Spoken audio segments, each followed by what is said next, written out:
سال 2020 درست توی شب ولنتاین خبری پخش میشه که تن و بدن همه رو میلرزونه. شبی که قرار بود شب عشق باشه ولی الان تبدیل شده بود به شب هالووین.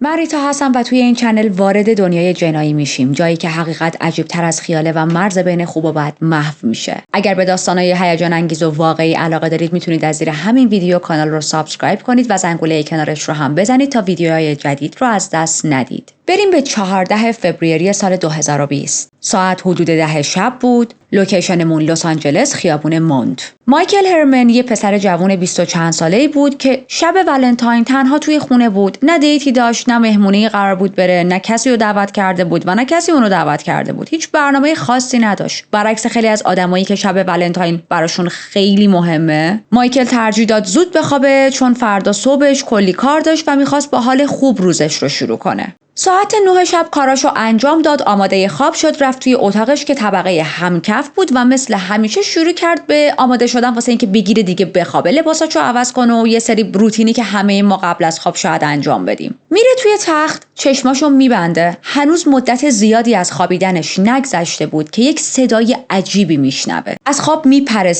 یه صدای تیزی بود، مثلا شکسته شدن یه شیشه، یه بشقاب، یه چیز سفالی، انگار یه چیزی مثلا توی طبقه بالا افتاده رو زمین و شکسته. تپش قلب گرفته بود چون با صدای شکسته شدن یک چیزی یهو از خواب پریده بود و برای چند ثانیه انگار فریز بود، ولی یهو یادش میاد که اوکی آروم باش، تو تنها نیستی و تو توی این خونه همخونه داری و شاید صدا از طرف همخونت باشه. اسم همخونش امی هارویک بود که توی طبقه بالا زندگی میکرد. مایکل هم طبقه پایین بود. امی اون شب به مایکل گفته بود که من بیرونم، اما قرار بود برای شب برگرده خونه. واسه همین مایکل با خودش گفت حتما امی زودتر برگشته و خب تو تاریکی و حالا شاید مست بوده، یه چیزی از دستش افتاده زمین و شکسته. همین فکر کافی بود تا دوباره برگرده به خواب. ولی انگار اون شب قرار نبود یک خواب آسون نصیبش بشه. حدود ساعت 3 نصف شب یه صدای خیلی بدتر و ترسناکتر بیدارش کرد. این بار دیگه خبری از صدای شکسته شدن یه چیزی مثل شیشه یا بشقاب نبود.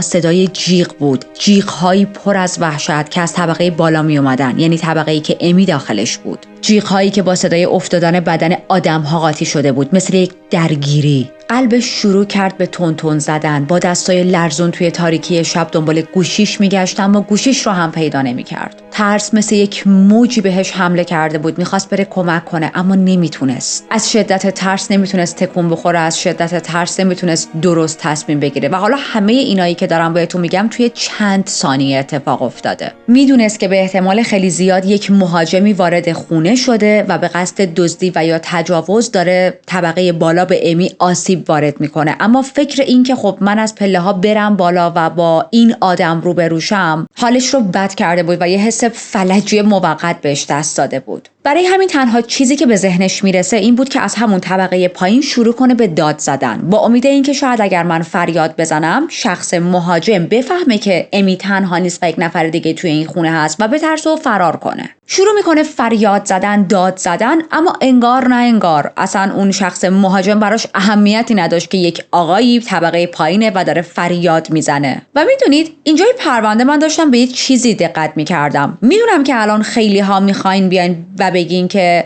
مایکل اصلا شجاع نبود، یعنی چی؟ میرفت مثل یک ابرقدرت، مثل یک سوپر هیرو کمک میکرد به امی، چرا خشکش زده؟ و واقعیت اینه به خاطر خیلی از فیلم‌های اکشن و سینمایی که ما دیدیم تقریبا همیشه توی همچین سیچویشنی فکر میکنیم که طرف باید هیرو باشه. اما واقعا اگر خودمون هم توی یه همچین موقعیتی قرار بگیریم میتونیم مثل یک هیرو عمل کنیم؟ اگر توی یک خونه‌ای باشیم که با یک مثلا همخونه‌ای داریم زندگی می‌کنیم و از طبقه بالا صداهای ترسناک، صداهای خطرناک بشنویم، بلا استثنا بلند میشیم تا کمک کنیم، یا خیلی از ماها ممکنه خشکمون بزنه. چون میدونید این سیستم دفاعی ما یک مکانیزم خیلی خیلی عادیه که توی درجه اول به ما میگه احتیاط کن، صبر کن، نرو، شاید جون خودت هم به خطر بیفته. بعد از اینکه کلی فریاد میزنه و میبینه که مهاجم اصلا به فریادهاش اهمیت نمیده و اون صدای درگیری امی و جیغ و دادش با این آدم ذره‌ای کم نشده، تصمیم میگیره که باید ران اوت کنه و کمک بیاره. دوید سمت در پشتی خونه، از روی فنس پرید و رفت سمت خونه بغلی. دوربینای مداربسته ضبطش کردن. همون لحظه‌ای که با استرس و محکم تق تق داره به در پشتی همسایه میکوبه، دنبال کمک میگشت، ولی متاسفانه اون شب کسی خونه نبود. بدون معطلی رفت اون طرف خیابون، در یک خونه دیگه ای رو زد، کلی کوبید به در، اما توی اون خونه هم کسی نبود. همونطوری که گفتیم شب ولنتاین بود و خیلی از همسایه‌ها برای تفریح رفته بودن بیرون. کامل توی وحشت فرو رفته بود، frozen in fear. تا اینکه بالاخره یک آبر پیاده‌ای رو دید که داره توی خیابون قدم میزنه و میاد سمتش. بدو میره پیشش. در حالی که نفس میزد به خاطر اینکه خیلی دویده بود و گریه میکرد، به غریبه میگه که خواهش میکنم با 911 تماس بگیر، جون یک نفر در خطره. و این کار رو هم میکنن، با پلیس تماس میگیرن و نیروهای پلیس به سرعت خودشون رو میرسونن. از اونجایی که نمیدونستن دقیقاً چه اتفاقی داره طبقه بالا توی اون خونه میفته و چه چیزی انتظارشون رو میکشه، آیا یک مهاجم هست یا چند تا مهاجم، آیا شخص مهاجم مسلحه یا نه، آیا هر گونه سلاح دیگه همراه خودش داره یا نه، اون رهگذر به مایکل میگه که همینجا وایسیم و منتظر پلیس باشیم، بهتره که اصلا نریم بالا. پلیس از راه میرسه و وقتی که میان سر صحنه، بدن امی رو روی زمین پیدا میکنن، تقریباً 20 فوت پایین تر از بالکن اتاق خوابش. کاملا مشخص بود که از ارتفاع افتاده و یا انداخته شده. هیچ کس مطمئن نبود که زنده است یا نه. به جز جراحت هایی که از سقوط براش به وجود اومده بود، یه چیز دیگه هم نظر پلیس رو جلب کرد. یه رد خفگی دور گردنش داشت. پس همونجا فهمیدن که این یک سقوط تصادفی نبوده و یه کسی به امی حمله کرده. پلیس فکر کرده بود که امی از دنیا رفته، اما همون لحظه بدن امی یک تکونی خورد. میدونید یه حالت تشنج، و فهمیدن که اوکی هنوز داره نفس میکشه، هنوز زنده است. امدادگرها به سرعت رسیدن، هر کاری که از دستشون برمیومد برای امی انجام دادن، اما وضعیت امی واقعا افتضاح بود و اصلا خوب به نظر نمیرسید. در نهایت هم ساعت 3 نصف شب جونش رو از دست میده. حالا دیگه الان اون خونه شده کرایم سین و پلیس باید وجب به وجب خونه رو بررسی کنه. وقتی میرن طبقه بالا، طبقه‌ای که به امی حمله شده بود و امی اونجا زندگی میکرد، با چیزهای عجیب و غریبی روبرو میشن که الان میخوام براتون بگم. از شیشه و پنجره شکسته شده تا یک گردنبند پاره، از اتاق و خونه‌ای که به هم ریخته بود تا یک تختی که انگار یک نفر داخلش بود و کمین کرده بود برای امی، از آشفتگی بسیار زیاد توی اون اتاق تا یک سرنگی که یه ماده عجیب داخلش بود و افتاده بود روی زمین. ببینید جدی میگم، کرایم سین شبیه یه دونه اپیزود از فیلم‌های هالیوودی شده بود و نه انگار که این صحنه هایی که میبینن واقعیه. کاراگاه‌ها اون شب تا صبح سر کرایم سین بودن و داشتن توی اون همهمه و شلوغ پلوغی که اتاق و خونه داشت همه چیز رو بررسی میکردن، همه چیز رو سعی میکردن به همدیگه وصل کنن. اما استپ موفقیت آمیز برای پلیس ها و کاراگاه‌ها چی بود؟ موقعی که میفهمن این ساختمون و حتی ساختمون‌های کناری همه دوربین‌های مداربسته دارن و الان میتونن فیلم‌های داخلشون رو ببینن، پس میتونن شناسایی کنن که مهاجم کی بوده.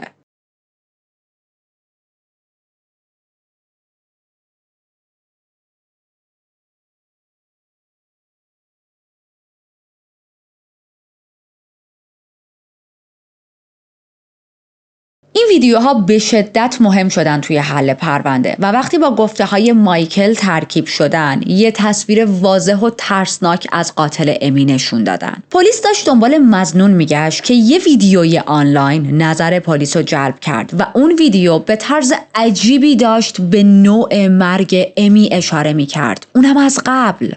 Okay, Game of Thrones, first season.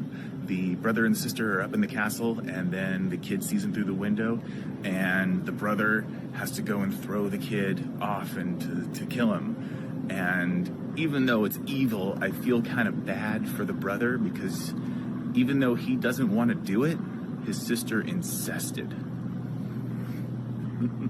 توی این ویدیو یه مردی داره درباره یه سکانس از فصل اول سریال گیم آف ترونز حرف میزنه. اونجایی که یه برادر و خواهر توی قلعه‌ن، یه پسر بچه از پشت پنجره داره نگاهشون میکنه، داره دید میزنتشون، بعد یهو میفهمن برادر مجبور میشه پسر رو پرت کنه پایین تا ساکتش کنه. حالا شاید برای دوستانی که گیم آف ترونز رو ندیده باشن یه ذره این ویدیو بی‌معنا باشه، که من فکر میکنم کسی واقعا نیست که گیم آف ترونز رو ندیده باشه، اما برای دوستانی که دیدن قشنگ میدونید کدوم صحنه رو دارم میگم. بعدش این مرده توی ویدیو میگه با اینکه کارش شرورانه بود یه جورایی دلم برای برادر سوخت، چون انگار دلش نمیخواست بکشتش اما به خاطر رابطه مریضی که با خواهرش داشت مجبور شد این کارو بکنه. فهمیدید چیا به هم کانکتن؟ جیمی لنیستر که اون پسر بچه رو از پنجره پرت کرده بود پایین و همه فکر کردن که تصادفی اون بچه افتاده زمین. همه توی گیم آف ترونز فکر کردن این بچه چون عادت داشته همیشه از در و دیوار بره بالا، حالا یه بار اتفاقی افتاده زمین و جونش رو از دست داده، در صورتی که یکی پرتش کرده بود. امی که از طبقه دوم پرت شده پایین و پلیس ها فکر کردن که تصادفی بوده تا اینکه جای خفگی رو دور گردنش دیدن. حالا اگر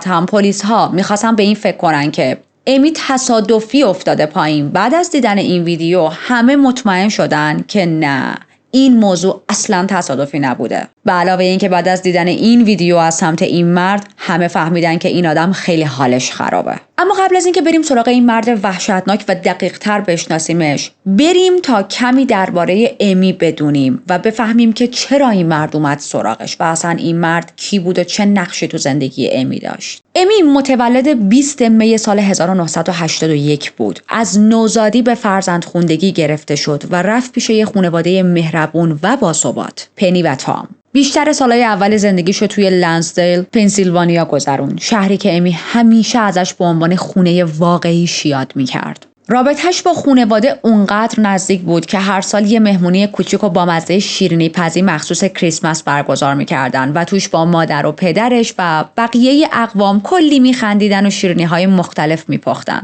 ولی با همه این آرامش، امی همیشه یه حس عجیبی از متفاوت بودن با بقیه داشت. یه جایی شنیده بود که قبل از اینکه خانواده‌اش اونو به سرپرستی بگیرن، یه مدت کوتاهی توی پرورشگاه بوده. یعنی فهمیده بود که این مادر و پدر بیولوژیکالش نیستن و مثل هر آدم دیگه‌ای که این موضوع رو میفهمه ذهنش درگیر میشه. تا مدتی ذهنش خیلی درگیر بود که مادر و پدرم واقعی من کیان؟ چرا منو رها کردن؟ چرا نتونستن دیگه منو نگه دارن؟ و از این دسته سوال‌ها. ذهنش درگیر شده بود و مدام از خودش میپرسید واقعا من کیم؟ جای من کجاست توی این دنیا؟ اما همین تیکه گم شده پررنگ توی بچگی امی باعث شد که خیلی زود تبدیل بشه به یک شخصیت مقاوم و همدل. از نظر شخصیتی و ظاهر هم خیلی متفاوت بود با بقیه و وقتی وارد های اسکول شد رسما جزو اون اکیپ های گات ها و راکر ها حساب می شد. اتفاقا توی همون دوران های اسکولش بود که کم کم سلف دیسکاوری کرد. موسیقی براش مثل نفس کشیدن شده بود.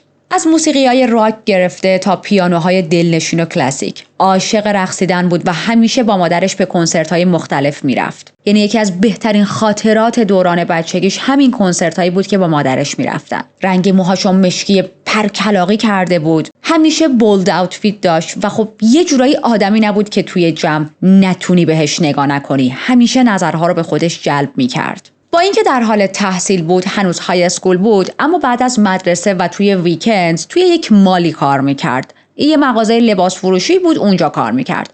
امی نیاز مالی نداشت، اما کار کردن هم بهش یک حس استقلالی میداد و هم باعث شده بود که یاد بگیره چطوری باید توی زندگیش یک شخص مسئولیت پذیر باشه. اما پشت اون استایل عجیب و خاصی که بقیه میدیدن یک قلب واقعا مهربونی داشت. میدونید از این ظاهرایی داشت که شما نگاه میکنین ببینید موهاشو مثلا عجیب غریب درست کرده. عجیب غریب از این نظر که عرف جامعه شاید اون ظاهر رو نپسنده. لاکای مشکی داره، رژ سیاه زده، اما واقعا شخصیت مهربونیه. همیشه همدلی میکرد با اطرافیانش. مثلا یه بار توی دبیرستان یکی از همکلاسیاش رفته بود توی دستشویی و داشت گریه میکرد به خاطر اینکه یکی از دوستای صمیمیش از دنیا رفته بود. امی اصلا این دختر رو نمیشناخت، حتی با هم همکلاسی هم نبودن و وقتی امی هم وارد این دستشویی میشه و میبینه یک دختر غریبه‌ای داره توی دستشویی گریه میکنه، میره به سرعت بغلش میکنه. اون دختر بعدها میگه احساس کردم امی دقیقاً میدونه من دارم چی میکشم، دقیقاً میدونه من چه حسی دارم، بدون اینکه ذره‌ای حرف بزنه. و از همونجا به بعد این دو نفر تبدیل میشن به رفیق‌های صمیمی هم دیگه. یه دوست قدیمی دیگه‌اش درباره امی میگه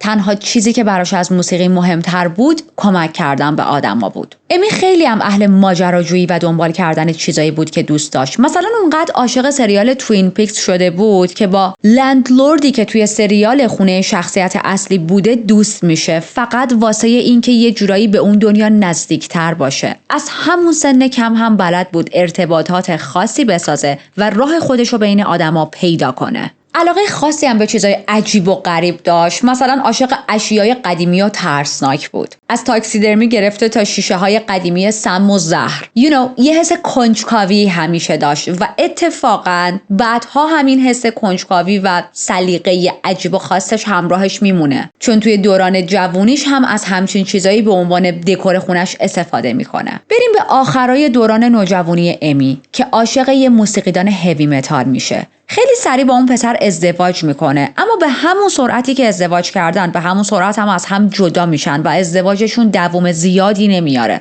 بیشتر یه تجربه کوتاه مدت بود که باعث شد امی بعدش تمرکزش رو بذاره روی تحصیل، کار و ساختن زندگیش. بعد از جدایی توی سن 19 سالگی از پنسیلوانیا رفت به لس آنجلس. این حرکتش یکی از مهمترین تصمیم‌های زندگیش بود. توی کالیفرنیا خودش رو از نو ساخت. از گوگو دنس گرفته تا مربیگری بدنسازی. هر کاری می‌کرد که بتونه شهریه دانشگاهش رو پرداخت کنه.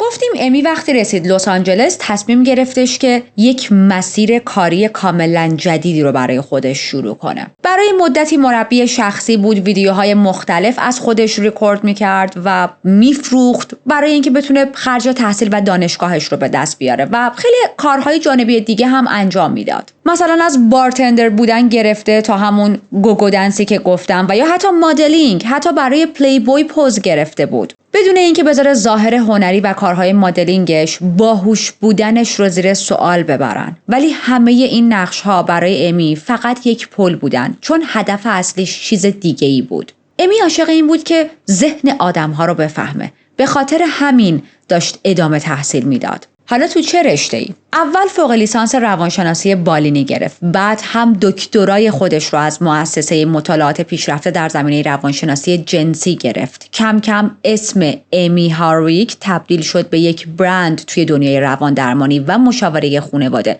مخصوصاً توی حوزه سکس تراپی. هم کاریزماتیک بود، هم بسیار باهوش و خیلی دوست داشتنی. تبدیل شد به چهره‌های شناخته شده توی پادکست ها، برنامه‌های تلویزیونی و حتی یوتیوب چنل خودش. میدونید از اینایی بود که تمام پادکست ها دوست داشتن به عنوان گست دعوتش کنن تا براشون حرف بزنه. به عنوان یک سکس تراپیست هم ذهن بسیار بازی داشت که این خیلی موضوع مهمیه. با صراحت و اطلاعات بسیار بالا درباره کارش صحبت می‌کرد، درباره مشکلاتی که تا اون زمان بیمارانش داشتن و چیزهایی که باهاشون روبرو شده، مشکلاتی که معمولاً اکثر آدم‌ها توی جامعه ممکنه داشته باشن و همینطور درباره اهمیت سلامت روان خیلی زیاد حرف می‌زد.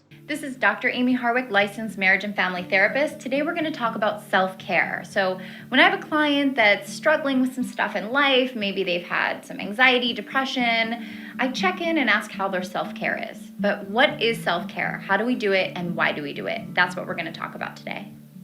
So self-care is something that's initiated by you, it's deliberate, and its intention is to help you function better both mentally and physically. So it's a pretty broad spectrum of what self-care is.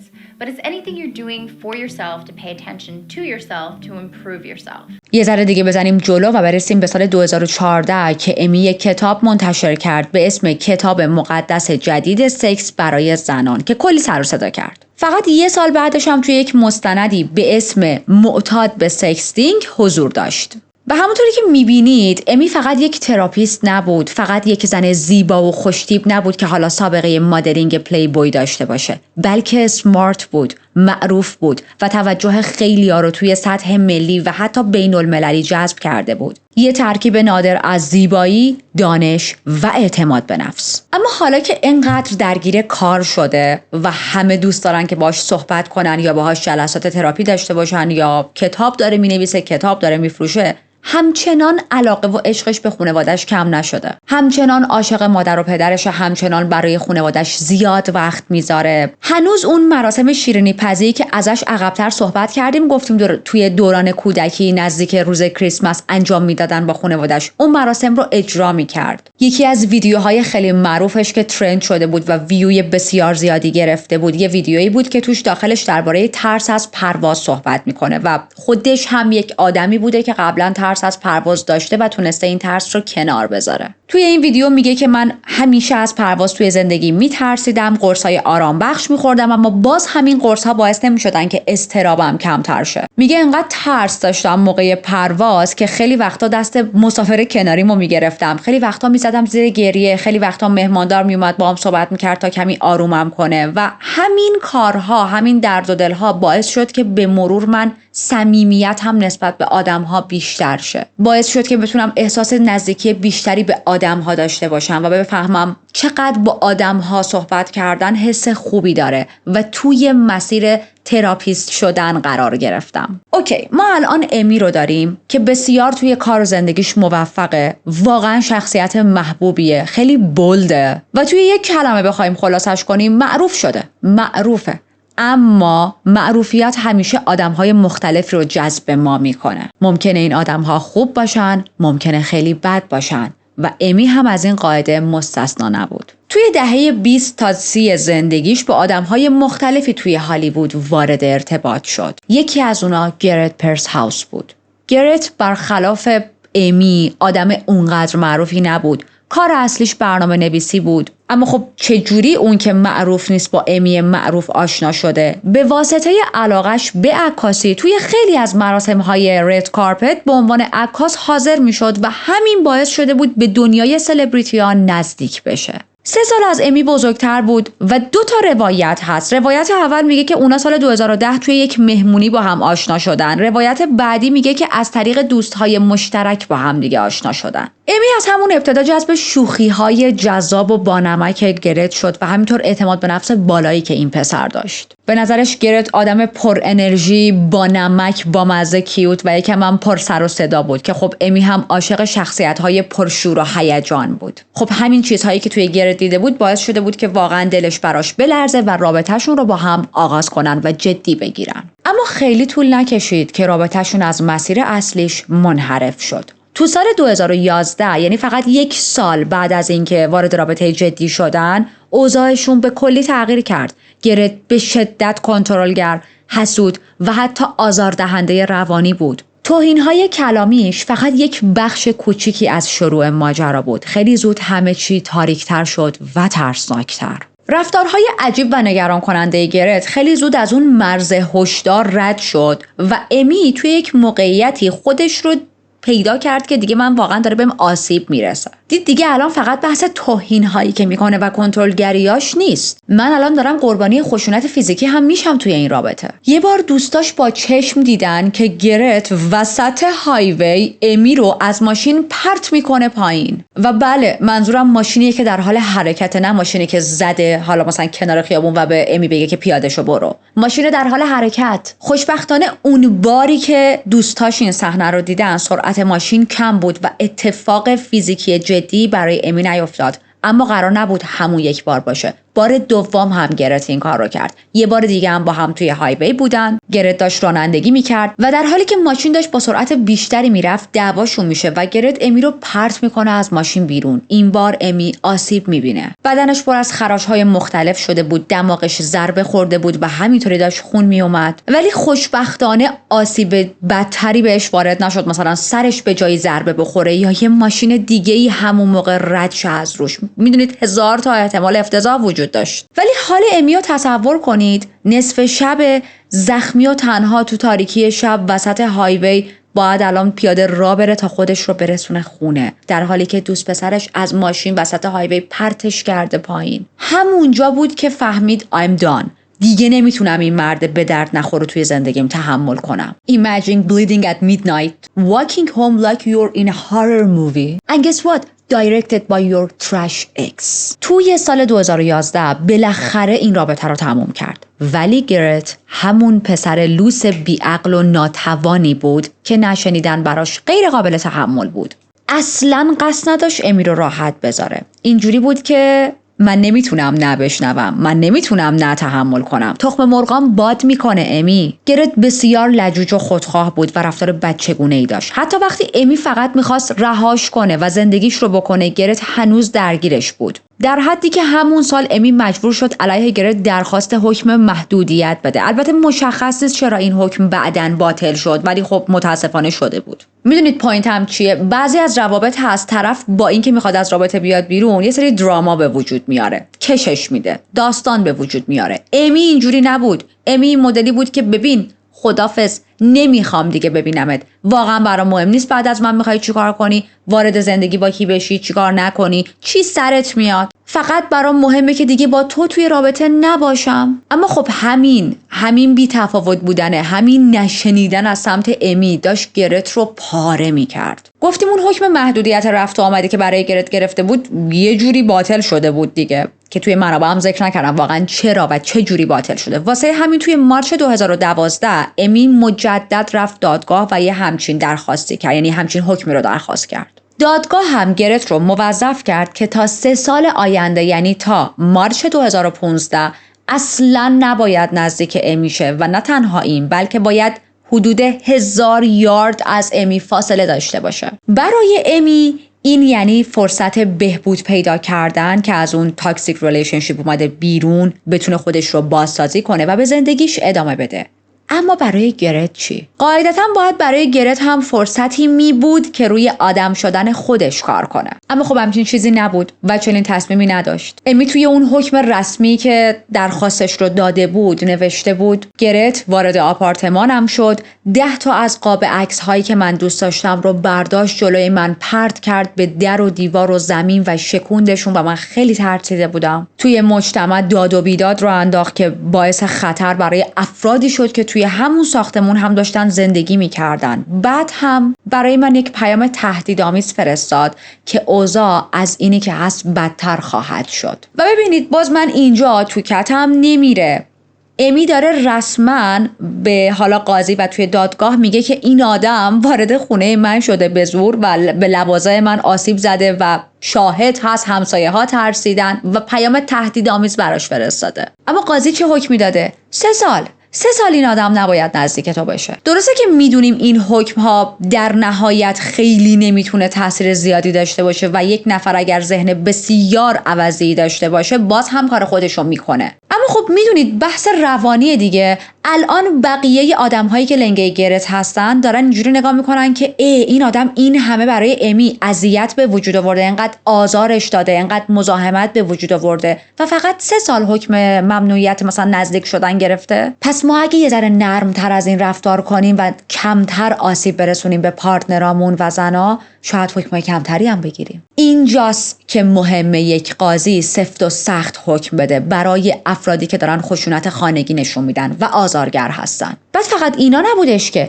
امی حتی توی متن حکم ممنوعیت نزدیک شدن قبلی هم گفته بود که گرت یک بار تلاش کرده خفش کنه، پرتش کرده روی زمین، با مشت کتکش زده، با پا محکم بهش لگد زده، توی اتوبان ولش کرده، از ماشین در حال حرکت پرتش کرده پایین، شاهد داشته، حسابی این آدم بهش آسیب زده. فکر کنید تمام اینا رو توی حکم اول گفته بوده و اون حکم واسه خودش باطل شده بود. anyway الان که حکم بالاخره اجرایی شده، گرت رسما گفت فاکیت و واقعا هم گرت ظاهرا این بار تا حدی به این حکم پایبند بود. خود امی هم خیلی خوب بلد بود که چطوری فاصلش رو با این آدم حفظ کنه. چجوری؟ با تکنیک معروف گری راکینگ پای گرت رو از زندگیش برید. اما حالا گری راک یعنی چی؟ چه تکنیکیه؟ گری راک یک روشیه برای بی‌تفاوت بودن کامل نسبت به آدم‌های سمی یا مزاحم، جوری که از شدت بی‌توجهی طرف خودش خسته شه و بیخیال شه. میدونید یه حالتی که طرف هر چقدر هم خودشو بکشه، پیام، تکست، زنگ، هرچی، شما انگار که این آدم وجود خارجی نداره، شطور دیدی ندیدی. امی داشت همین کارو میکرد. یعنی میخوام بگم گرت کاملا هم بیخیال نشده بودا، امی داشت گری راکینگش میکرد. و خب توی ظاهر همه چیز داشت خوب پیش میرفت. زندگی امی کم کم داشت روی خوششو نشون میداد. یه روز توی یه مهمونی خاص که همینجوری مخصوص افراد معروف و سلبریتی بود، امی با یک کمدین معروف به اسم درو آشنا میشه. سن این آقا 58 بود، یعنی 23 سال از امی بزرگتر بود، اما ظاهراً خیلی سریع تونستن به هم کانکت شن. چند هفته بعد از آشناییشون، بعد از دیت هایی که میکردن توی دیزنیلند، با هم یک قراری گذاشتن و خیلی زودتر از حد انتظار همونجا با هم نامزد کردن. البته اون عشقای آتیشی معمولاً زود خاموش میشن و توی این مورد هم همینطور شد. فقط چند ماه بعد رابطه تموم شد. اما حتی با این وجود امی توی این دوره زمانی هم از نظر کاری و هم شخصی کلی پیشرفت کرده بود. الان به یکی از معروف‌ترین سکس تراپیست ها تبدیل شده بود و با یک خیریه خیلی مهمی همکاری می‌کرد. این خیریه توی زمینه سلامت روان توی صنعت بزرگسالان فعالیت داشت. و خب همونطوری که گفتیم این خیریه خیلی معروف بود. امی هم چون سکس تراپیست خیلی معروفی بود با اون قرارداد بسته بودن و می‌بینید هر قدمی که امی داره برمی‌داره بیشتر و بیشتر باعث میشه که شهرتش زیاد شه. خانواده‌اش میگفتن که امی یک زن جسور و الهام بخشه، زنی که همیشه بیوقفه داره برای حقوق زنان تلاش میکنه، داره اونها رو از حقشون، از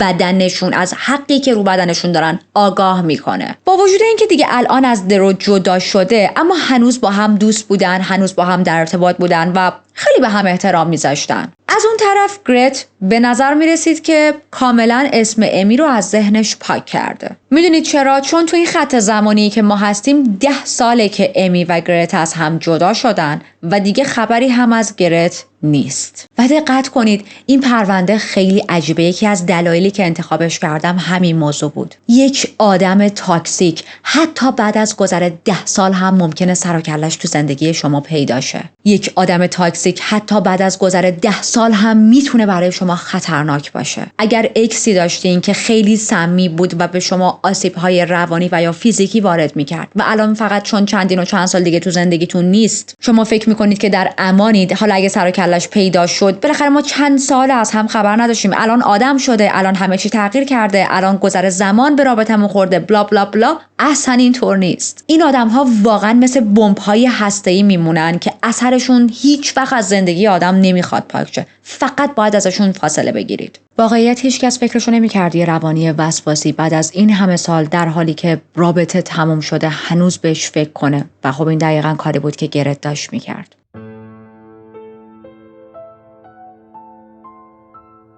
امی توی این چندین سال هیچ پیامی از گرت دریافت نکرده بود. حکم ممنوعیتی هم که داشتش توی سال 2015 همون مارچ 2015 گفتیم تموم شد و به ظاهر همه چیز نرمال می اومد. به ظاهر همه چیز تموم شده بود. ولی واقعیت چیز دیگه ای بود. امی فکر می کرد که گرت رفته پی زندگی خودش. در واقع گرت هر ثانیه و هر روز همچنان تو فکر امی بود و استاکینگ میکرد. درست چند روز بعد از اون تموم شدن حکم ممنوعیت، یه روز امی وارد خونش میشه و احساس میکنه که لوازم خونش جابجا شده. احساس میکنه یه سری چیزا سر جاشون نیست. میدونید دیدی آدم مثلا میفهمه من اینو اینجوری گذاشته بودم ولی الان یه جور دیگه است. میره پای سیستم میشینه و وقتی کامپیوترش رو روشن میکنه میبینه خیلی از فایلاش پاک شدن و باز امی اینجوری بود که من مطمئنم من این فایلا رو پاک نکردم. اما خب اصلا هم ذهنش سمت گرت نرفت چون الان خیلی سال بود که از گرت دیگه خبری نداشت. و این چیزایی که دارم الان براتون تعریف میکنم حرفاییه که گرت بعدها به پلیس میزنه.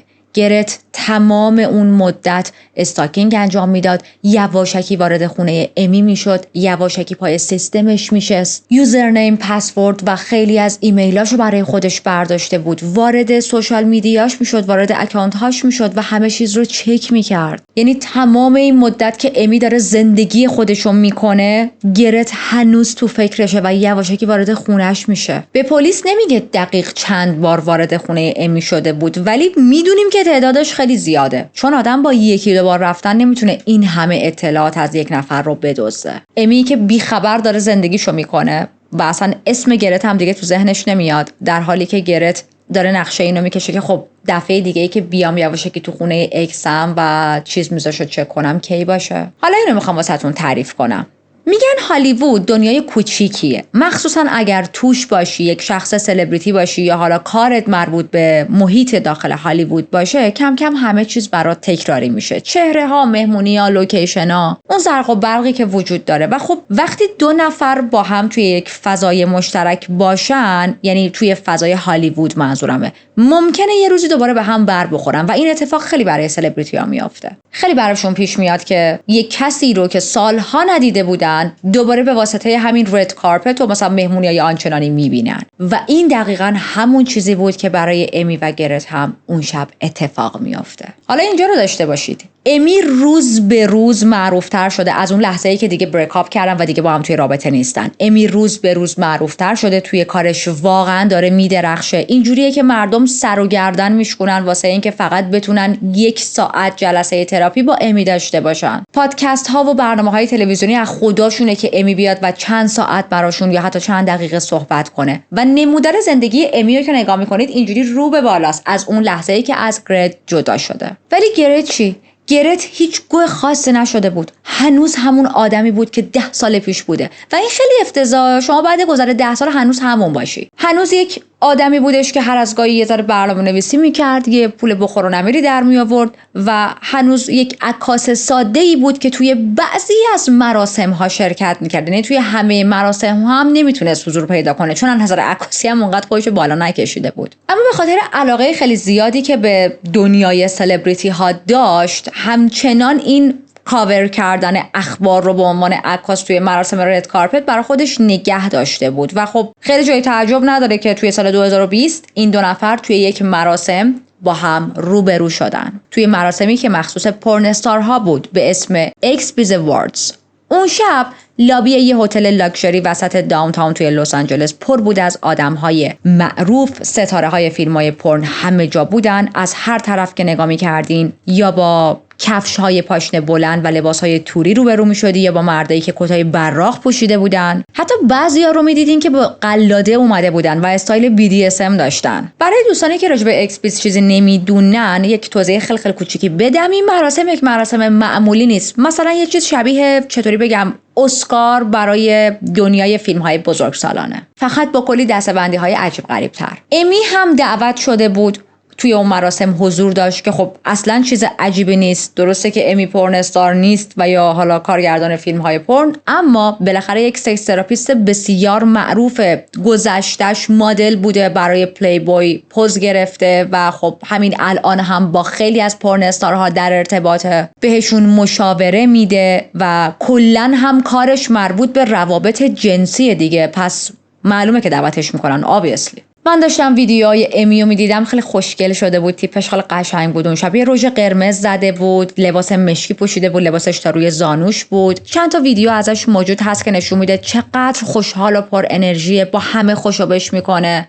دقیقاً همون چیزی که از یک انسان موفق انتظار میره. با اعتماد به نفس توی جمع میچرخه، ولی خودش خبر نداشت که قراره تا چند دقیقه دیگه همه چی خراب بشه. چون گرت هم اونجا بود و میخواست برینه توی شبش. قبل از اینکه امی بتونه کاری بکنه با گرت چشم تو چشم شد. بعد از اینکه گرت رو میبینه یه حس حالت تهوع و دلپیچه‌ای میاد سراغش، ولی خب چیکار میتونست بکنه وسط اون مراسم به اون بزرگی که نمیتونست فرار کنه بره. گرت با یه حالت خیلی عصبانیت اومد سمتش و یک سلام بسیار بسیار خشمگین داد. میدونی یه حالتی که مثلا سلام، خب ارث بابای منو که خوردی کی میخوای بدی؟ اما این عصبانیت خیلی زود تبدیل شد به یک صحنه دراماتیک. گرت شروع کرد به گریه کردن جلوی بقیه وسط مراسم به این مهمی و من اینجا اینجوری بودم که اصلا خیلی داشتم خجالت میکشیدم. نمیدونم من چرا دارم خجالت میکشم. یکی دیگه داره خرس گنده گریه میکنه جلوی بقیه تو مراسم به این مهمی، من دارم خجالتشو میکشم. در حالی که گریه میکرد، در حالی که صداش از شدت عصبانیت میلرزید، جلو چشم بقیه شروع میکنه به امی حرفهایی زدن مثل اینکه تو زندگی منو نابود کردی، تو یه آدم ریاکاری، تو قلب منو شکستی. استاکر اعظم داره از ریاکار بودن یه نفر دیگه که تومشه صحبت میکنه. بعد یه حرف عجیب دیگه میزنه، به امی میگه چطور رود شده که امشب توی این مراسم حضور پیدا کنی؟ امی مین کرکتره، تو یه عکاس معمولی هستی که با التماس راد دادن امیو دعوت کردن، براش رسما دعوتنامه فرستادن که حضور پیدا کنه. خیلی داری اشتباه میزنی. بعد نکته آبروبر دیگه‌ش اینه که چند تا از آدم‌ها و دوستای امی اون اطراف بودن و داشتن همه این چیزا رو میدیدن و میشنیدن. برای همین بهتون گفتم خجالت کشیدم. بعد فکر میکنید گرت چیکار کرد؟ گوشیشو در آورد، یک سری وایسی که 8 سال پیش، وایس و تکست که 8 سال پیش برای امی فرستاده بود و دوباره شروع کرد به امی نشون دادن که ببین من اینجا بهت اینو گفته بودم، ببین من اینجا من بهت این حرفو زده بودم. پیام ها و وایس هایی که از 8 سال پیش ارسال شده رو هنوز این آدم نگه داشت و این در حالی بود که امی اصلا یادش نبود که من یه زمانی یه اکس آزارگری داشتم به اسم گرت. تو تمام این مدت گرت ذهن سمیش هنوز درگیر امی بوده. گرت رسما داشت جلوی بقیه از هم میپاشید. واقعا حالش بد بود. میگم گریه میکرد وسط مراسم به امی و به امی داشت التماس میکرد، اما امی بسیار خونسرد بود. You know, real ice cold. البته به این معنا نیستش که بگیم امی اصلا نترسیده بود، حالش خوب بود، استرس نداشت. چرا؟ اما ظاهرش رو حفظ کرده بود. از بیرون اصلا نشون نمیداد که ترسیده و یا ناراحته. هنوز لبخند میزد، بین جمعیت راه میرفت، انگار نه انگار که یه نفری به اسم مگس به من چسبیده و مزاحم من شده. از اونجایی که گرت واقعا چسبیده بود به امی و امی دلش نمیخواست تا آخر امشب توی اون مراسم یه کسی اینجوری بچسبه بهش و اصلا حساب این موضوع رو نکرده بود و دلش میخواست به گرت بگه که چوس آمدی. جلوی بقیه، یعنی این حرفا رو بقیه هم میشنون، به گرت میگه ببین ممنونم بابت اون وقتی که برای من گذاشتی یه زمانی توی رابطه بودیم. اگر اون زمان من کاری کردم یا رفتاری کردم و چیزی باعث ناراحتیت شده بود عذرخواهی میکنم. درسته که ما دیگه نمیخوایم دوست هم باشیم ولی لازم نیست دشمن هم باشیم. و 2 نکته هست اینجا. نکته اول این که اون شخصی که خودش قربانی بوده توی رابطه و تمام مدت داشته آزار و اذیت میدیده، الان داره از آزارگرش عذرخواهی میکنه فقط برای اینکه حالت پیس آفر، ببین برو بی خیال، اوکی اگر تو واقعا محتاج شنیدن عذرخواهی منی من میکنم، اشکال نداره، من بهت میگم ببخشید، در حالی که تو به من همیشه آزار میرسوندی، ولی اوکی باشه من عذرخواهی میکنم. نکته 2 که برای بقیه عجیب بود همون حرف امی بود که داشت بهش میگفت درسته که ما دیگه نمیخوایم با هم دوست باشیم ولی لزومی هم نداره دشمن هم دیگه باشیم. یعنی مردم اینجوری بودن که چرا یه نفر به یکی دیگه باید بگه لزومی نداره دشمن هم باشیم؟ مگه گرت میخواد دشمنی کنه باهاش؟ بعد از مراسم امی برنامه‌های دیگه هم داشت، کلی واسه خودش برنامه چیده بود، اما اونجایی که گرت اومد گه زد به اون شبش، بی خیال همه شد. همه برنامه‌هاشو کنسل کرد به خاطر اینکه واقعا رفتار گرت خیلی ترسونده بودش و اینجوری بود که من اصلا مود هیچیو ندارم. پس مستقیم برمیگرده خونه، میره پای لپتاپش و شروع میکنه به نوشتن یک ایمیلی. توی اون ایمیل مینویسه که امشب خیلی ترسیدم. رفتم مراسم اهدای جوایز، وقتی رسیدم توی صف خیلی طولانی وایساده بودم تا برسیم به رد کارپت. همون موقع گرت رو دیدم که با یه دوربین رد شد. معلوم بود که اونم داره اون شب اونجا کار میکنه. تصمیم گرفتم کاملا نادیدش بگیرم و اصلا به اون طرف نگاه نکنم. فکر کردم شاید اصلا متوجه حضورم نشه، ولی متاسفانه متوجه شد که من هم حضور دارم و نگاهمون به هم افتاد. روز بعد گرت شماره امیو از اینترنت پیدا کرد و براش پیام فرستاد. چه پیامی؟ اگه میشه بیا یه بار دیگه همو ببینیم. امی اما تکلیفش مشخص بود. با یه جواب کاملا محترمانه ولی واضح خط کشید دور خودش. بهش گفت فکر میکنم این که دیشب تونستیم با هم صحبت کنیم خیلی خوب بود. امیدوارم وقتی گفتم بابت هر چیزی که باعث ناراحتیت شده متاسفم واقعا حرفم رو شنیده باشی. اما معتقدم بهتره که از هم فاصله بگیریم. میتونیم با احترام نسبت به هم دیگه پیش بریم و هر کدوم توی مسیر خودمون ادامه بدیم. گرت چه جوابی داد؟ نوشت پس هنوزم رفتنی هستی. همون کابوس همیشگی من. ولی خب انتظار این مدل جوابتو داشتم. توی چند روز آینده گرت شروع میکنه به رگباری پیام فرستادن. یه حالت لاف بامبینگ. 10 پیام فقط توی چند روز. ولی امی یه دونه از این پیام ها رو هم جواب نداد. امی راه خودش رو داشت میرفت. امی مسیرش رو انتخاب کرده بود. امی زندگی جدیدش رو دوست داشت و ذره‌ای تردید نداشت که من 10 سال پیش یک رابطه ای رو تمام کردم دوباره برگردم به همون. میدونی آدم غذایی که خورده و بالا آورده رو دوباره نمیخوره. اما گرت اصلا اینجوری نبود و اصلا احترامی قائل نمیشد و این مدلی بود که چون من تو رو دوست دارم تو هم باید منو دوست داشته باشی. وقتی میبینی امی به پیام‌هاش جواب نمیده شروع میکنه به وایس فرستادن و توی این وایس ها رسما گریه میکرد و التماس میکرد. با گریه و التماس بهش میگفت فقط یک بار دیگه، فقط یک بار دیگه همو ببینیم. و من این فقط یک بار دیگه ها رو واقعا درک نمی‌کنم که ما تو پرونده های جنایی هم خیلی دیدیم. به نظر من فقط 2 تا دلیل میتونه داشته باشه. وقتی شما یه رابطه ای رو تموم کردی و به طرف میگی آقا دیگه نمیخوامت و طرف اصرار پشت اصرار که فقط یه بار دیگه همو ببینیم، آخه اون یه بار به چه کار تو بیاد. این فقط 2 تا دلیل داره. دلیل اول اینه که طرف اصرار داره ببینتت به خاطر اینکه میخواد تا لحظه آخر هم مغزت رو دستکاری کنه، میخواد کنترل سیچویشن دستش باشه، میخواد بتونه یک کنترلگری داشته باشه، ذهنت رو عوض کنه. شاید با همون یک بار دیدن مخت زد که باز باش وارد رابطه شی. دلیل دوم که باز ما تو خیلی از کیس ها با هم بررسی کردیم اینه که میخواد یه بلای سرت بیاره. خیلی رک.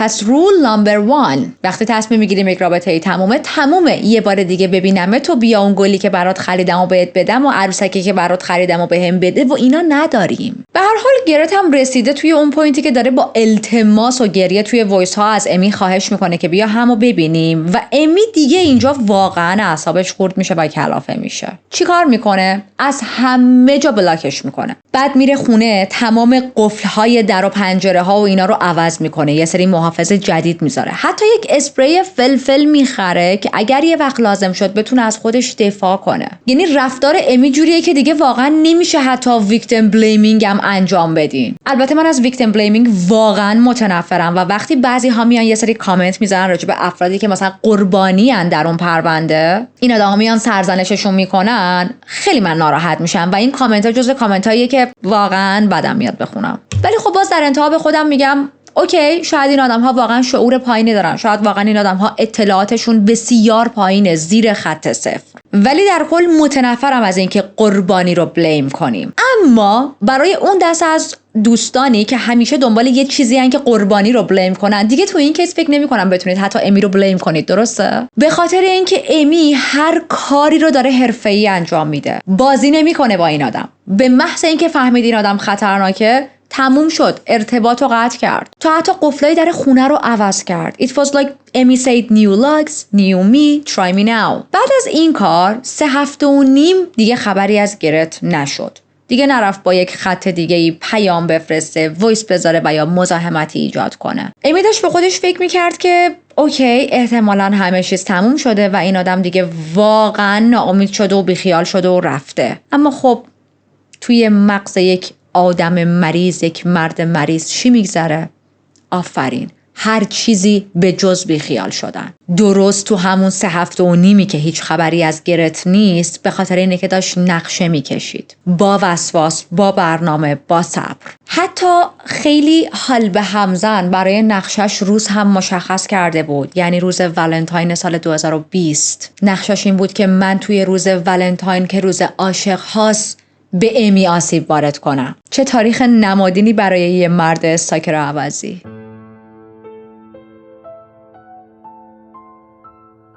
بریم به 14 فوریه سال 2020. گرت حدود 80 کیلومتر رانندگی کرده از خونه خودش تا خونه امی و ماشینش رو توی یه پارکینگ خلوت پشت ساختمون امی پارک کرده. اونجا میشینه، صبر میکنه تا لحظه‌ای که همه چیز برای حمله آماده بشه. امی اون موقع خونه نبود، داشت با دوستاش روز ولنتاین رو خوش میگذروند. صبحش با یه دویدن آغاز شده بود، بعد صبحونه با دوستاش رفته بود به یک کافه و تا ساعت 7 شب با همون دوستاش بود، بعد با چند تا از دوستای دیگه‌اش با هم رفتن تئاتر تا یه سری اجرای زنده ببینن. همون شبی که امی گردنبند مهره‌ایشو پوشیده بود، گردنبندی که چند ساعت بعد تبدیل شد به یکی از مدارک مهم کرایم سین. ساعت 8:51 شب گرت وارد اون پارکینگ خلوت شد و بعد یواشکی به سمت حیاط امی رفت. چند تا از دوربینای امنیتی که اونجا بودن و همسایه ها نصب کرده بودن حرکات گرت رو ضبط کردن، اما خیلی سریع میاد و اون دوربین ها رو غیر فعال میکنه، همونجوری که ویدیوش هم براتون عقب‌تر گذاشتم. 1 دقیقه بعد، یعنی ساعت 8:52 میره و دوربین بعدی رو قطع میکنه. این لحظه دقیقاً همون موقعیه که مایکل همخونه امی از خواب پرید، صدای شکستن از طبقه بالا رو شنید. ولی چون فکر کرد امی برگشته خونه و شاید یه چیزی از دستش افتاده باشه زمین، دوباره میخوابه. نمیدونست که اون صدا در واقع صدای شکستن در شیشه‌ای بود. گرت وارد خونه شده و مثل یه سوسک رفته بود توی تخت امی و منتظرش مونده بود. حدود ساعت 10 شب امی و دوستاش از تئاتر رفتن به یک کافه برای نوشیدن چایی و تا بعد از نیمه شب اونجا موندن. ساعت 1 شب امی برگشت خونه، ماشینش رو توی ورودی پارکینگ پارک کرد، در خونه رو باز کرد، رفت بالا به اتاقش و متاسفانه این آخرین بار بود که از پله‌های خونه داشت میرفت بالا. و اینجا همونجاست که مایکل با صدای جیغ‌های وحشتناک و کوبیده شدن حالا 1 یا 2 نفر روی زمین از خواب پرید. دنبال گوشیش گشت، گوشیشو پیدا نکرد، خیلی ترسیده بود، داد میزنه، داداش فایده‌ای نداشت، سری فرار میکنه، از تو خونه میره بیرون، در همسایه‌ها رو میزنه، هیچ کس جواب نمیده و بعد از یک غریبه‌ای که داشت راه میرفت کمک میگیره تا به 911 زنگ بزنن. وقتی که پلیس از راه رسید، صدای مایکل توی این بادی کمای افسرها ضبط شده و قشنگ صداش پر از ترس و بیقراری و استرسه. ازش میپرسن که کسی دیگه ای هم خونه هست یا نه و مایکل میگه که نمیدونم، من فقط صدای جیغ شنیدم، بعد هیچی. من شروع کردم صدا زدن، فریاد زدن که هر کسی هست بیخیال کاری که داره انجام میده بشه، ولی خب هیچ کس جواب منو نمیداد. افسرها وقتی دیدن کلید خونه دست مایکل نیست و خودش هم از دیوار پشتی پریده، تصمیم گرفتن خودشون از نرده بالا برن تا وارد خونه‌شن. این تصمیم با وجود اینکه خیلی خطرناک بود، به خاطر اینکه نمیدونستن با چه چیزی میخوان روبرو بشن و اونا رو تو معرض دید و تیر احتمالی یک مهاجم قرار میدادن و خب به هر حال تنها راه ممکن بود. ساعت 1:25 صبح وقتی پلیس وارد خونه شد، مایکل مثل برگ میلرزید که خب واقعا طبیعیه، ولی پلیس نمیتونست فقط به گفته های مایکل اکتفا کنه. باید همه جا رو بررسی میکردن. باید میدیدن که آیا واقعا مایکل یک شاهد وحشت زده است یا خودش یک مظنون پنهانی و خودش رو زده به موش مردگی. وقتی پلیسا بالاخره خودشون رو از دیوار رد کردن، تقریباً بلافاصله با بدن امی روبرو شدن. بدنش درست پایین بالکن اتاق خوابش افتاده بود رو زمین. فاصلش با زمین حدود 6 متر بود. اول معلوم نبود زنده است یا نه، ولی وضعیتش اصلا خوب به نظر نمی رسید و بعدش هم که هرچی تلاش کردن نتونستن جونشو نجات بدن و از دنیا میره. اگه یادتون باشه اوایل پرونده راجع به داخل خونه صحبت کردیم و گفتیم که یک کرایم سین خیلی به هم ریخته بود، شبیه فیلمای هالیوودی. میخوام بیشتر براتون از کرایم سین بگم. وسایل امی به هم ریخته بودن، کیف پولش باز شده بود، محتویات کیفش روی زمین ریخته بود، مثل اینکه کسی با عجله دنبال چیزی بوده. ژاکت و گردنبند معروفش، همون گردنبندی که اون شبم توی مهمونیایی که با دوستاش رفته بود پوشیده بود. تو تیوی روم ول شده بودن. میدونید انگار یکی همینطوری همه رو پرت کرده باشه. اما بخش عجیب‌تر هنوز مونده بود. ما گفتیم پلیس وقتی وارد طبقه 3 شد، توی بالکن یه سرنگ پیدا کرد که یک مایع ناشناسی داخلش بود. اول فکر کردن محتویات داخلش هروئینه، ولی بعداً آزمایش‌هایی که توسط FBI انجام شد نشون داد که داخلش دوز مرگباری از نیکوتین بوده، نیکوتین مایع. نکته عجیب اینجاست که امی نه اسموکر بود، نه مشروب میخورد و نه هیچ ماده مخدری مصرف میکرد. این سرنگ خیلی عجیب بود و نمیتونست تصادفی تو خونه امی باشه، پس 100% مهاجم با خودش آورده. تا صبح افسرها و کاراگاه‌ها توی کرایم سین بودن و بعد از بالا اومدن آفتاب بالاخره تونستن ورودی اصلی قاتل رو پیدا کنن. نور خورشید خورد به تیکه شیشه‌های شکسته که از یکی از درای کشویی افتاده بود، ریخته بود رو زمین و درست همونجا یه لکه خون خیلی کوچیک اما مهم می‌بینن. تخت خواب امی هم که بهتون گفتم کاملا به هم ریخته بود، ملافه‌ها جمع شده بودن و مشخص بود یک نفر اونجا خوابیده بوده و منتظر امی بوده، داشته استاکینگ میکرده. پلیس چیزای خیلی خوبی توی کرایم سین پیدا کرده بود، ولی یک مسئله مهمی براشون هنوز باقی مونده بود. اونم هم خونه امی مایکل بود، همون کسی که شب حادثه توی خونه بوده. پس طبیعی بود که پلیس بخواد مایکل رو به عنوان مظنون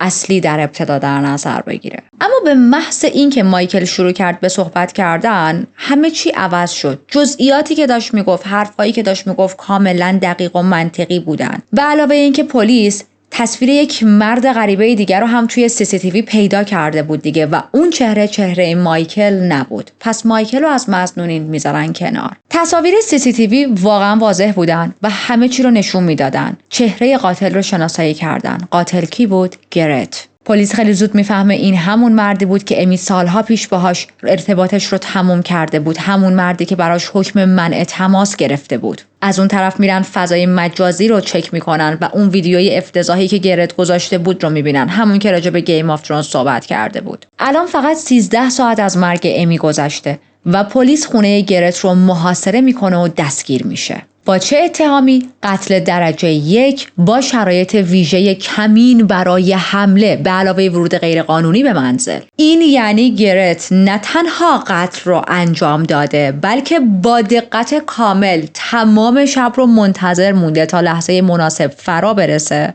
و بعد به امی حمله کنه، درست مثل یک شکارچی صبور و البته بیمار. اما قبل از ادامه ماجرا بیاید یک نگاهی هم به کودکی و زندگی شخصی گرت بندازیم تا قبل از اینکه با امی آشنا شه. گرت توی 4 جولای سال 1978 در ایالت کالیفرنیا به دنیا اومد. چون عاشق آب و هوای کالیفرنیا بود، هیچ وقت از اونجا نقل مکان نکرد، حالا مثلا به یک ایالت دیگه یا حالا حتی کشور دیگه. بچگی و نوجوانیش توی یک محیط کاملا آروم سپری شد. برخلاف خیلی از پرونده هایی که با هم بررسی کردیم، توی دوران کودکی و نوجوانیش نه خبری از دعواهای داخل خونه بود، نه خبری از مادر و پدری که حالا مشکلات خاص داشته باشن و نه نشونه ای از دردسر و کلا حاشیه توی زندگیش. همه اطرافیانش میگفتن که اون یه پسر خیلی آروم و عادی و خوش برخورده. من خیلی تلاش کردم که اطلاعاتی راجع به خانواده‌اش پیدا کنم، اما خب اطلاعات زیادی راجع به خانواده‌اش جایی ثبت نکرده بودن. فقط تا این حد میدونیم که از همون بچگی به کامپیوتر و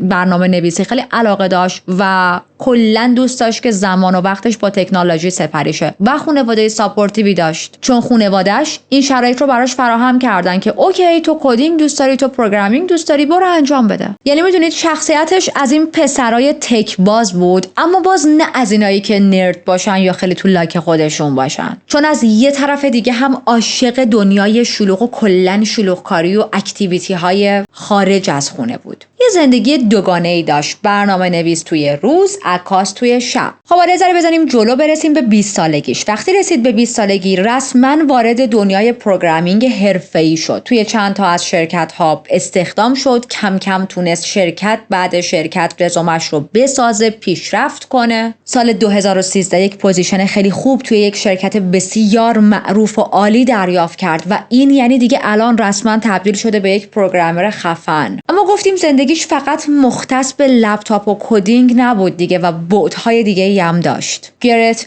یه زندگی شبانه داشت. عکاس مهمونی‌های لس آنجلس. شبا میرفت مراسم و کلاب‌های مختلف، میرفت پارتی‌های هالیوودی، با دوربین دستش از آدم‌های خوش‌تیپ و یا سلبریتی‌ها عکس می‌گرفت. چرا؟ آیا به خاطر نیاز مالی این کارو می‌کرد؟ نه.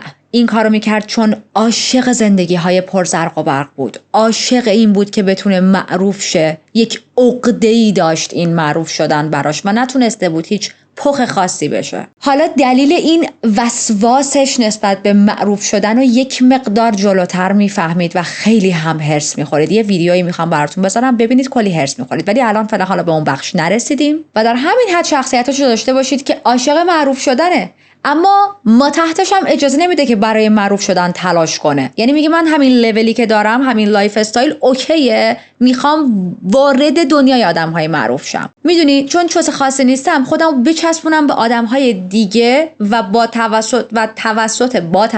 توسط شهرت اونا خودمو بکشم بالا. جالب‌تر این که فکر میکرد خیلی بانمکه و خیلی وقتا میرفت استندآپ کمدی اجرا میکرد. ببینید مغزش خوب کار میکرد، بالاخره پروگرامر بود، عکاس بود و به کمدی هم علاقه داشت. این یک ترکیب عجیب اما پر انرژیه، ولی نتونست مسیرش رو درست جلو بره. آدمایی که میشناختنش میگفتن گرت خیلی پسر باحال و پرحرفیه، لبخند از لبش نمیفته، راحت با غریبه‌ها گرم میگیره، یه حس اعتماد به نفس خاصی داره و به تو هم این حس رو میده. بعضیا حتی میگفتن خیلی بامزه و بانمکه، یکم دلقک‌طوریه ولی دوست داشتنیه. برای همه چی تا اینجا طبیعیه، چون آدم‌ها داشتن از بیرون شخصیت گرت رو میدیدن، ولی این شخصیت اجتماعی و خنده‌رو یه بعد دیگه‌ای هم داشت. کسایی که بیشتر با گرت وقت گذروندن متوجه این موضوع شدن که گرت یه خورده زیاد از حد عاشق توجهه. خب من همیشه تو پرونده ها اینو بهتون گفتم، یعنی مربوط به پرونده های جنایی نیستا، این حرف منه. همیشه میگم آدم ها جلب توجه رو دوست دارن، ما از بد به تولد عاشق جلب توجهیم و این اصلا چیز بدی نیست. اما از اون طرف بهتون همیشه چی میگم هر چیزی حدی داره. حتی شیرینی هم که از حد بگذره طعمش حالش بد میشه.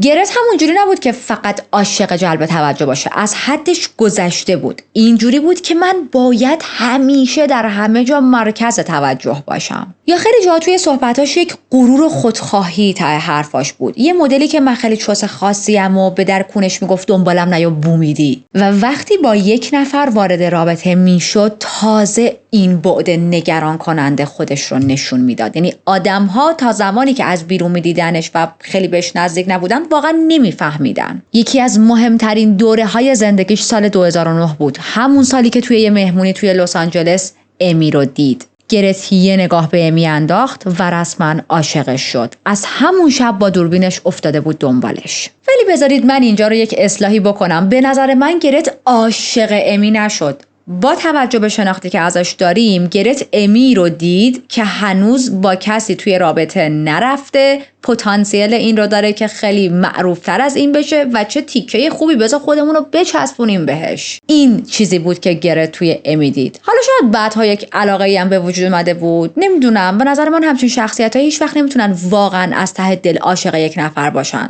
شاید حالا عشق برای من اینجوری معنی شده. به نظر من عشق و علاقه واقعی یعنی تو طرف رو رها بذاری، آزاد بذاری، نه که اینقدر اذیتش کنی. حاضر نباشی خار توی پاش بره، حالا چه از سمت خودت چه از سمت کس دیگه. از همون اوایل رابطه‌شون دوستای امی اصلا حس خوبی به گرت نداشتن. یکی از صمیمی‌ترین دوستای امی به اسم مارسی میگه که گرت از همون ابتدا بسیار کنترلگر و حسود بود. مثلا اگر یک جایی بودیم و یک مردی فقط یک نگاهی به امی مینداخت، گرت سریع امیو میکشید سمت خودش، تو بغلش و یک بوسه عجیب و غریبی میکرد از امی که فقط به بقیه بگه ببینید این زن مال منه. همین که بزرگوار وسط مهمونی پاشو نمیگرفت بالا و بشاشه روی پای امی و علامت گذاری کنه، واقعا ازش ممنونم. چون میدونید تو حیوان نیستی که بخوای قلمرو تو به کسی نشون بدی. ما آدمیم. حتی یه بار امی رو جلوی بقیه یه فرنچ کیس غلیظ کرد، یعنی جوری که رسما همه ببینن زبونش رفته توی حلق امی تا کسی جرئت نداشته باشه به امی اون شب تا آخر شب نزدیک شه.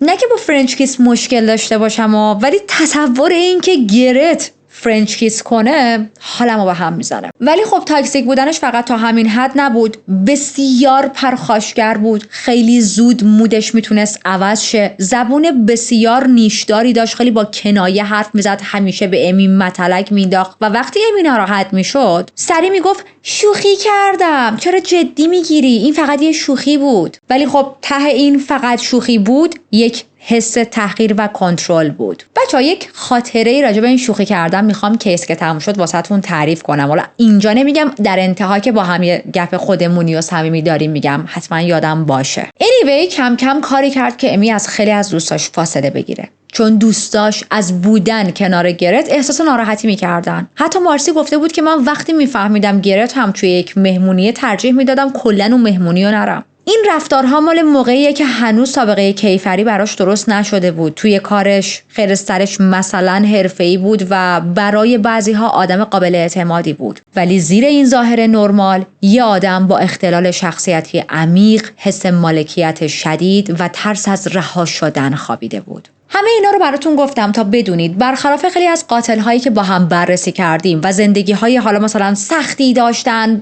بدی بوده، سختی زیاد کشیده بودن، گرت اصلا اینجوری نبود. گرت پسری بود که شوشولش هم خودش نمیشست و از شدت راحت بودن زندگی، از شدت بی درد و غم بودن نمیدونسته که باید چی کار کنه. بی نهایت لوس، نونور و پر ادعا بود.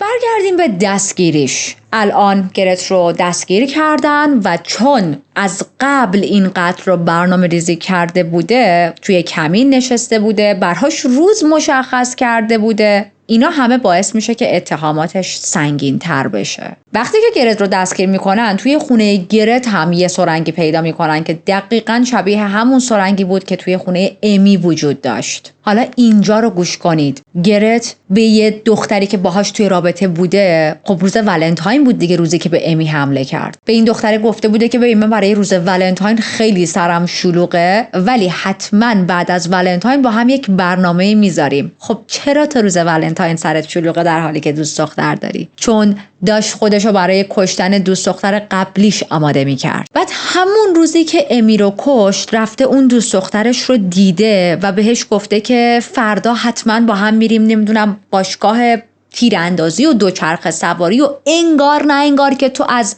پیش جسد دوست دختر قبلیت داری برمیگردی. اتفاقا همین خانوم بعدها توی دادگاه میاد بر علیه گرت شهادت میده. دمش گرم. میگه اون روز روی صورت گرت جای خراش و کبودی بود. خیلی برای من عجیب بود و وقتی ازش پرسیدم جواب سر بالا بهم داد. با همه این مدارکی که پلیس داره، گرت ادعای بیگناهی میکنه و میگه که باید یک دادگاه برای من برگزار شه. ولی چیزایی که توی تماس‌های تلفنیش از زندان ضبط شده بودن یه تصویر عجیب‌تر از این آدم به نمایش گذاشت. یعنی حتی وقتی به جرم قتل بازداشت شده بود، بازم داشت رفتارهای احمقانه و عجیب و غریب میکرد. و این همون تماسیه که عقب‌تر بهتون اشاره کردم. حالا بهتون میگم چرا گرت انقدر عقده معروف شدن و سلبریتی شدن داره. بریم با همین تماسو گوش کنیم بفهمید.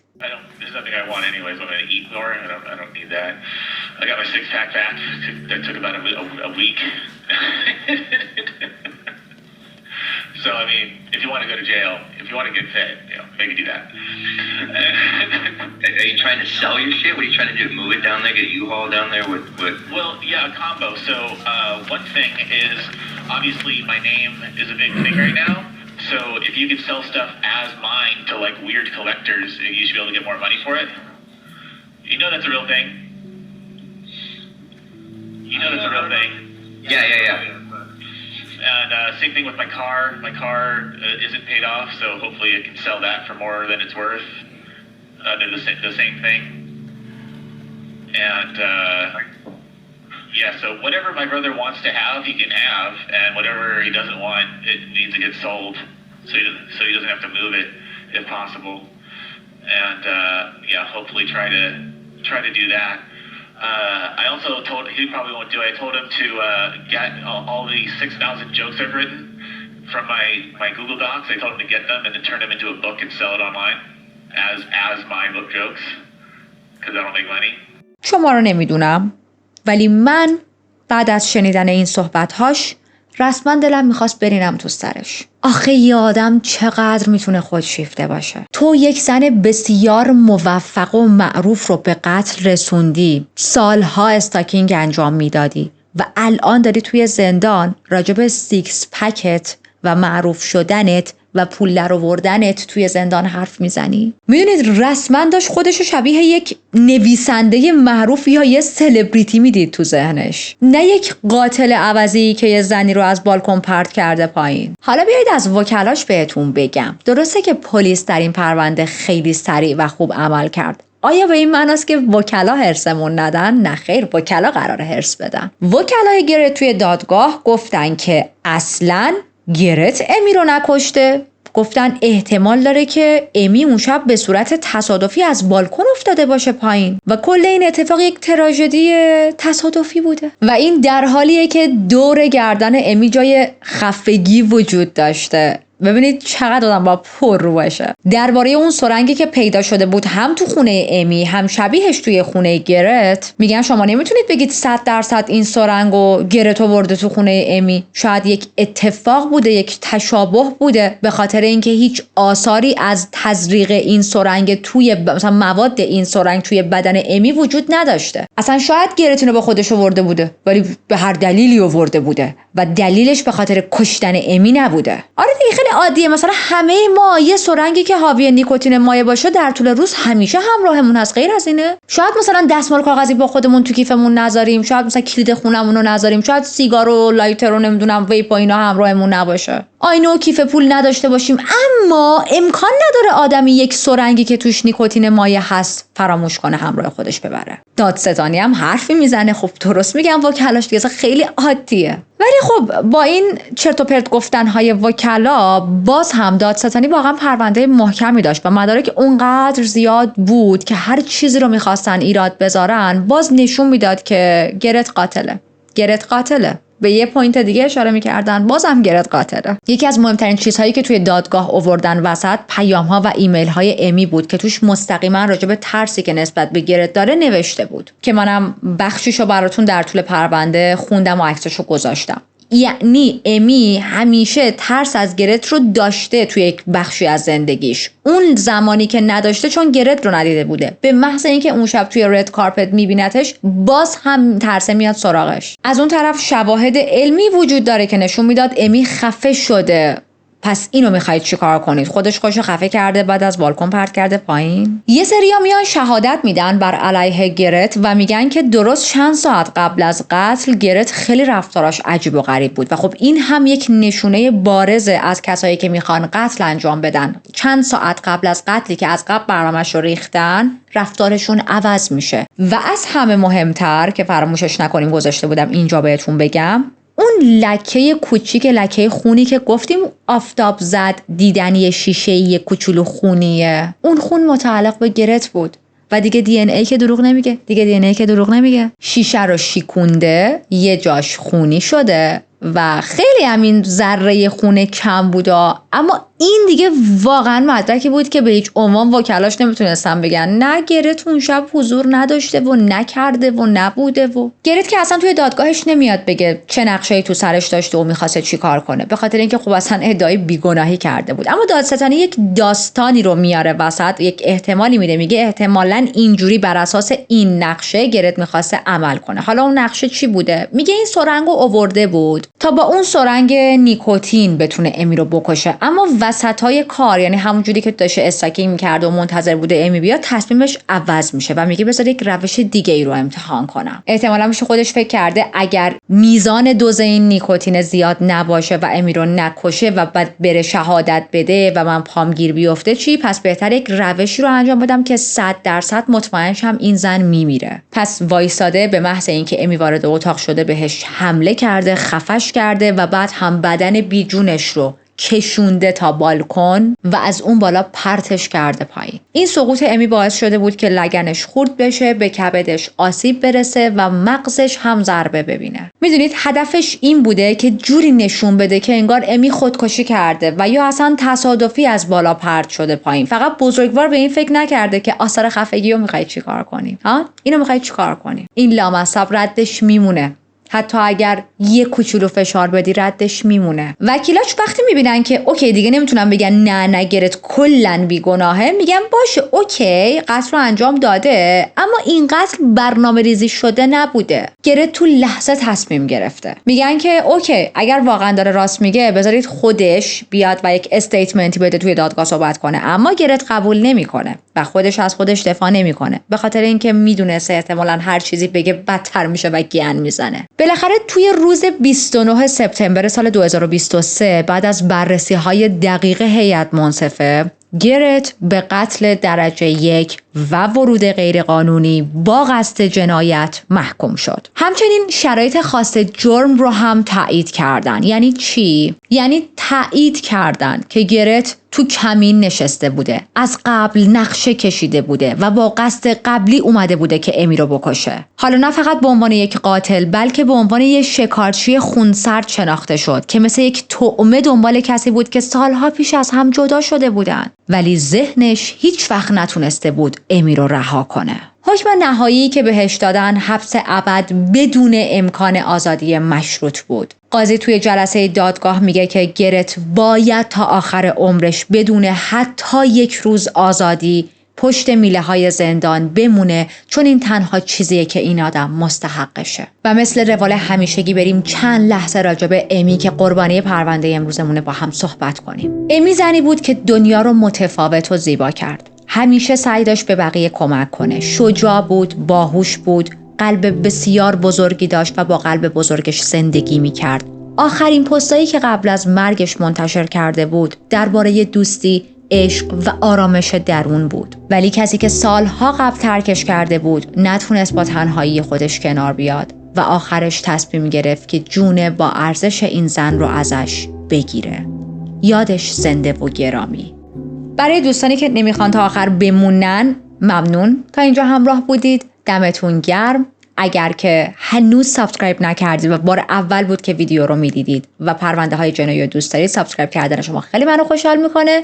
و اگر نمیخواید از اینجا بعد همراه باشید، چون من آخر پرونده ها گپ میزنم با بچه‌ها، هیچ اشکالی نداره، میتونید تشریفتون رو ببرید و تو پرونده بعدی همراهی کنید. و حالا بریم غیبت. عجب پرونده هرس دراری بود. زن بیچاره داشت زندگیشو میکرد. چند تا نکته داشت این پرونده که من انتخابش کردم. یک این که معمولا توی خیلی از پرونده ها ما مثلا میبینیم شخص قربانی کوتاه اومده، بخشیده، بارها و بارها به اون آدم فرصت داده، سالیان سال باهاش زندگی کرده و این کیس اینطوری نبود.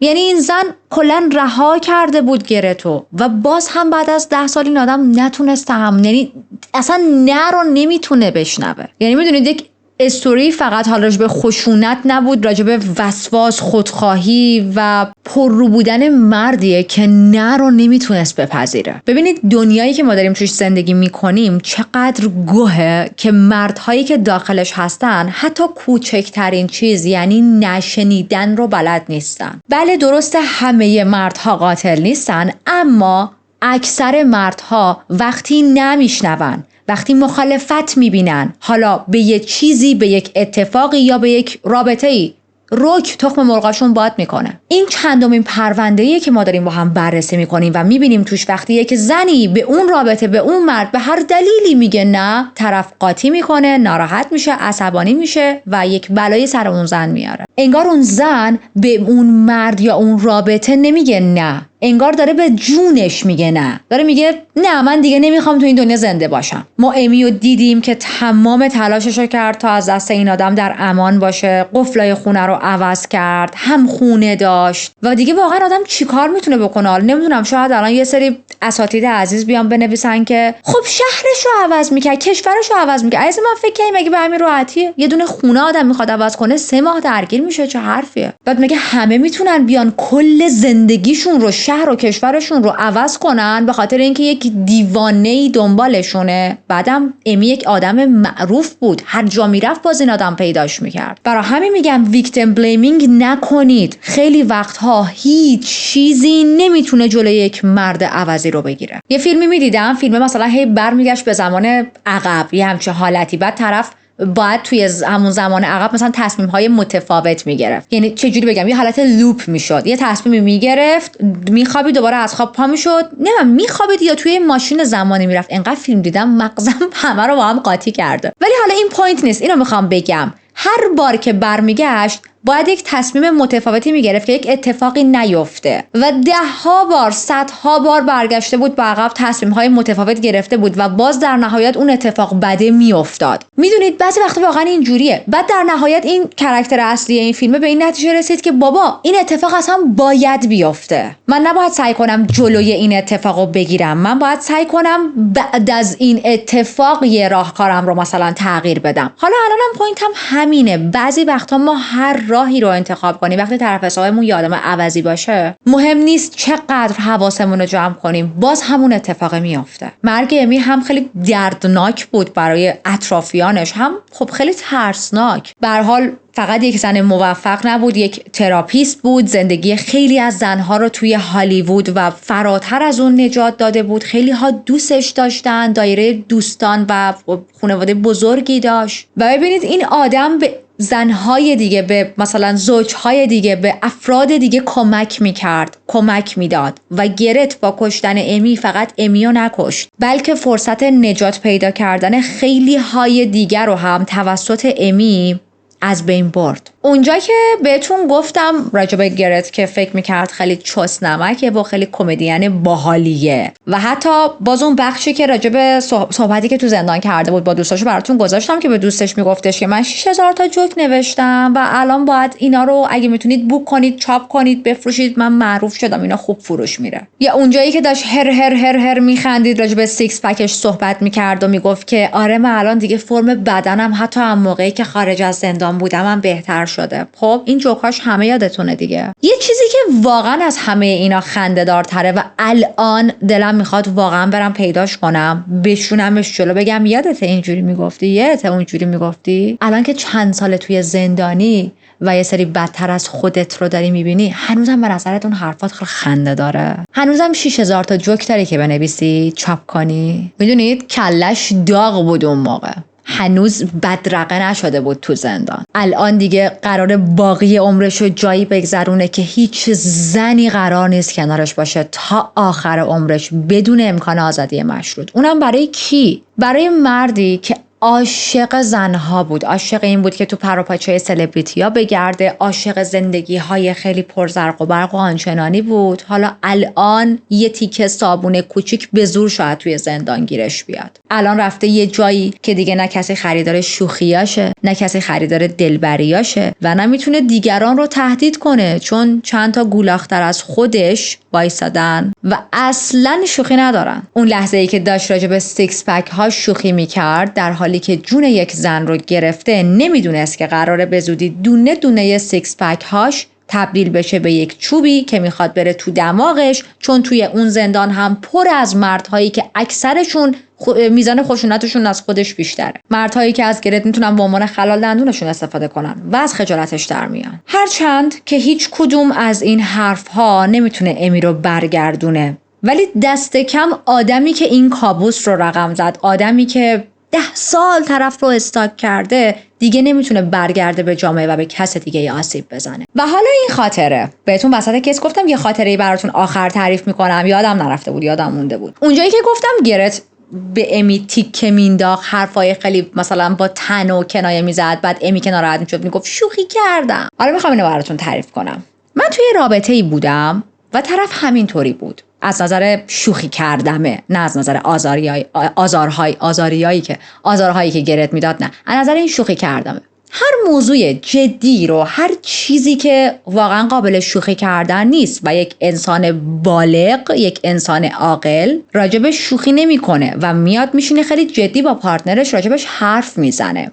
این آدم همه این مسائل رو، اگه چیزی ناراحتش کرده بود، اگه چیزی به مزاجش خوش نیامده بود، اگر به هر دلیلی با چیزی حال نمیکرد، همه اینا رو در قالب شوخی به من میگفت. و وقتی که من اینجوری نگاش میکردم که مثلا حرف جالبی نیست و داری تیکه میندازی، میگفت وای تو چقدر بی جنبه ای، شوخی کردم. 1 بار 2 بار 3 بار چند بار این اتفاق افتاد، من هیچی نگفتم، گفتم اوکی حتما یک آدم خیلی لوس و بیمزه است که شوخیاش همینطوریه. ولی بعد از چند بار فهمیدم که نه، موضوع لوس بودنه نیست. این آدم جسارت بیانش رو نداره. این آدم روش نمیشه بیاد دست من رو بگیره، یه جا بشونه، بگه عزیزم من میخوام راجع به یک موضوع مهمی با هم صحبت کنیم، نه که اون موضوع رو نگه داره و یه جا توی یک موضوعی در قالب تیکه بیان کنه. حالا 2 حالت داره، یا من هیچی نمیگم، یا اگه چیزی گفتم میگه اونجا شوخی کردم. چیکار کردم؟ 1-2 بار بهش گفتم شوخیت خیلی بیمزه است و اصلا من اینو شوخی نمیدونم. شوخی اون چیزیه که آدمو بخندونه و تو الان خنده داری تو صورت من میبینی. بعد از اون 1-2 باری هم که واسش مطرح کردم، باز این کارو کرد. یعنی باز چیزی میگفت و وقتی من اینطوری نگاش میکردم میگفت شوخی کردم. چیکار کردم منم شروع کردم عین خودش هر چیزی که ازش ناراحت کننده بود یا حتی واقعا برای من ناراحت کننده هم نبود ولی من در این قالب بیان میکردم و بهش گفتم، تیکه پشت تیکه مینداختم و دیگه زبون منم که دیدین کم نمیارم، همینجور بهش مینداختم تیکه تیکه تیکه. بعد ناراحت میشد، بله ناراحت میشد و میگفت مثلا چرا اینجوری میگی؟ میگفتم ناراحت شدی؟ شوخی کردم، جنبه نداری. یا دقیقاً عین خودش. And guess what؟ بعد از یه مدت شوخی‌هاش تموم شد. دیگه یاد گرفت نباید با من اینجوری شوخی کنم، چون این شوخی نیست. و مامان بزرگم وقتی زنده بود یه حرف خیلی قشنگی میزد، میگفت مادر جان تا شوخی هست حرف تو دل کسی نمیمونه. و من واقعا این جمله‌شو دوست دارم. واقعا درست میگه. البته درست میگفت چون از دنیا رفته. طرف طرف حرف دلشو میاد تو قالب شوخی بیان میکنه، در صورتی که اصلا شوخی نیست. بابا حرفتو قشنگ بزن، بالغ باش. خلاصه میخوام بگم که اگر کسی از این کارو باهاتون کرد میتونید اونو بهش برگردونید. این برای من جواب داده، حالا برای بقیه نمیدونم. اینم از پرونده امروز. خیلی حرف زدم براتون، خاطره تعریف کردم و فکر میکنم که دیگه enough is enough. دمتون گرم با من تا اینجا همراه بودید. به شماها نمیگم سابسکرایب کنید. میدونید چرا؟ چون فکر میکنم اونایی که تا این انتها همراه همن همونایی ان که خیلی وقت منو دنبال میکنین. ما خیلی صمیمی‌تر از اون چیزی هستیم که من به شماها بگم سابسکرایب کنید. شماها سابسکرایب کردید، خیلی وقت ما نام زدیم با هم. من اینو گفتم تو اون ویدیوی قبلی. ولی اگر دوستانی دارید که میدونید ترو کرایم دوست دارن، حتما چنل رو بهشون معرفی کنید، چون هر چقدر این چنل بیشتر رشد کنه طبیعتاً من انرژیم برای کاور کردن پرونده ها بیشتره و چنل خودمونه دیگه. میدونید چنل من نیست، چنل مونه. پس رشدش بدیم. مراقب خودتون باشید. به زودی مثل همیشه با یک پرونده جدید سر وقت میام سراغتون. فعلا